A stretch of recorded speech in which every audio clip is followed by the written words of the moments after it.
January 2006's infamous Goleta shooting is considered to be the final chapter in the deadly era of going postal killings. Although there have been a few more post office workplace shootings since then that barely made headlines due to the fact that the public had become desensitized to incidents where only 1 or 2 people were killed.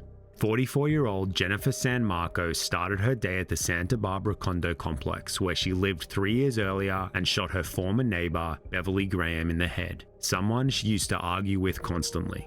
Less than an hour later, San Marco arrived at the Goleta mail processing plant, where she had previously worked for 6 years. She tailgated another car through the security gate, stole an employee's ID badge to enter the building, pulled out a handgun, then methodically shot 6 employees dead. Her last victim was listening to music with headphones and never heard the gunshots. San Marco then shot herself in the head. To this day, it remains the deadliest mass shooting ever committed by a woman in US history.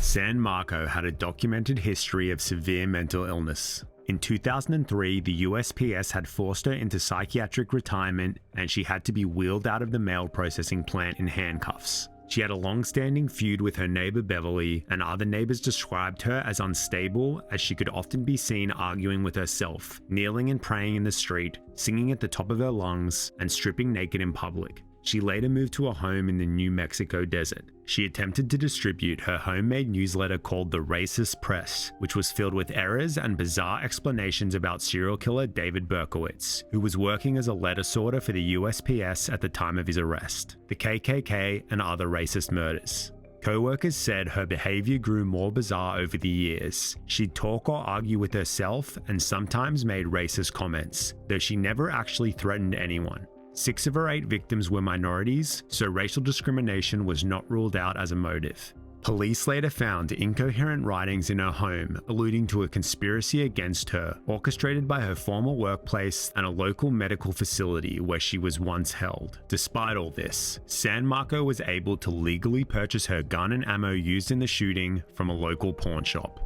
So what exactly was going on at the